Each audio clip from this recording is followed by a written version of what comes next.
Hello बच्चों। हिंदी साहित्य की कक्षा में आप सभी का स्वागत है।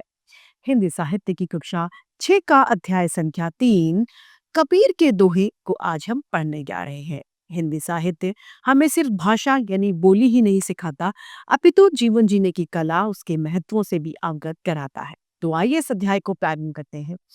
ये है अध्याय संख्या 3 कबीर के दोहे। दोहे आइए इसे शुरू करते हैं। कबीर अपने दोहों में मनुष्य को कर्तव्य अकर्तव्य का बोध कराते हैं, यानी आपको जो करना चाहिए वो और आपको जो नहीं करना है उसका ज्ञान हमें कबीर के दोहों से मिलता है। वे कहते हैं कि कभी किसी की निंदा यानी बुराई नहीं करनी चाहिए, मृत्यु से डर कर रहना चाहिए और निराभिमानी रहकर जीवन का सार्थक उपयोग करना चाहिए। हमें कभी घमंडी नहीं बनना चाहिए। आइए पढ़ना शुरू करते हैं। पहला, तिनका कभू न नींदिए जो पायन तर खोए, कभू उड़ी आँखिन परे पीर घनेरी होए। कबीरदास जी कह रहे हैं तिनका कभू न नींदिए, यानी आप तिनके को कभी भी कम मत समझिए और उसे कभी भी पैरों में पड़कर उसे तोड़ने की कोशिश ना करें।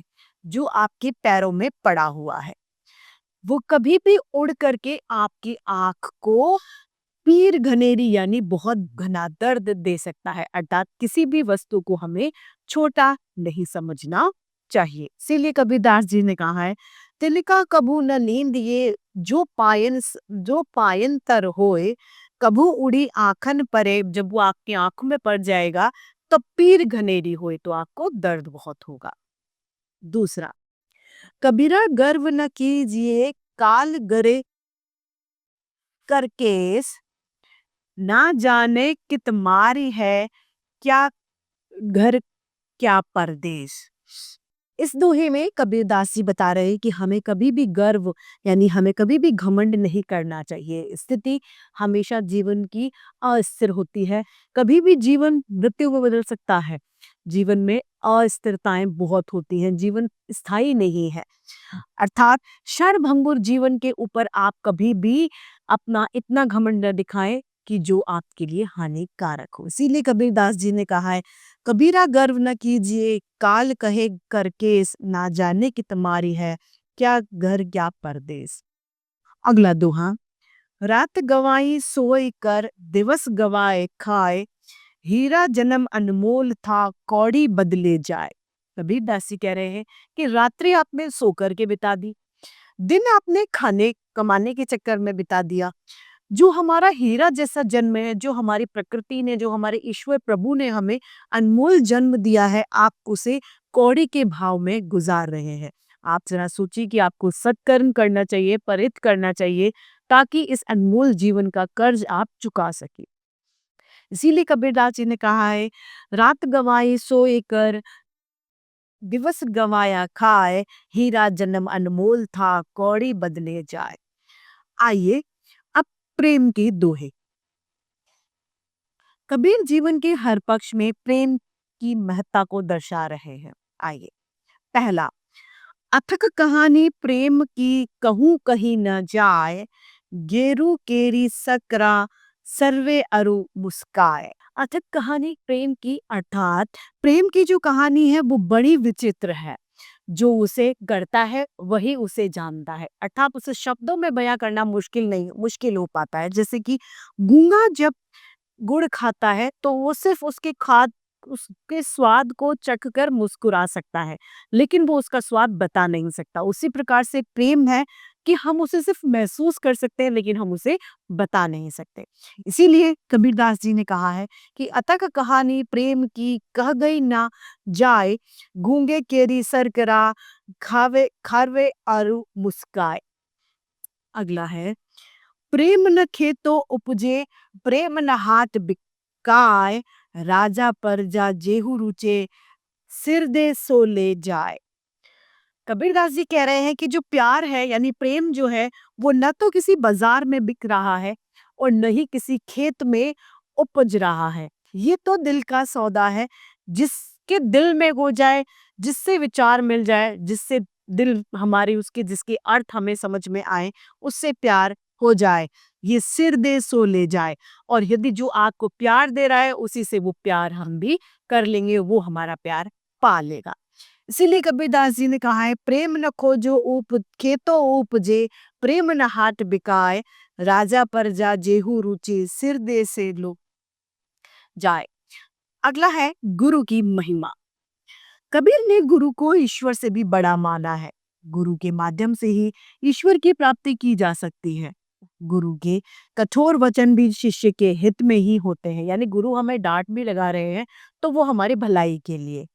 वह शिष्य के अवगुणों को दूर करता है। वह सर्वगुण संपन्न है। उनके गुणों का बखान मनुष्य नहीं कर सकता।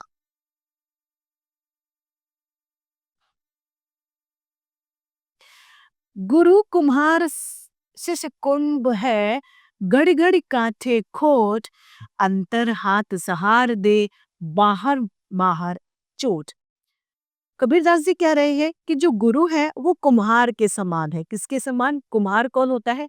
जो मिट्टी के बर्तन बनाता है, उस कुम्हार के समान गुरु होता है, जो गड़ी गड़ी यानी उसको गढ़ने यानी उसको बनाने में बार बार क्या करता है, खोट को उसको निकालता है, उसकी खोट देखता है कहाँ इसमें कमी है। उसी तरीके से गुरु भी जब शिष्य के जीवन में कोई कमी होती है उसे चोट कर करके बाहर निकालता है।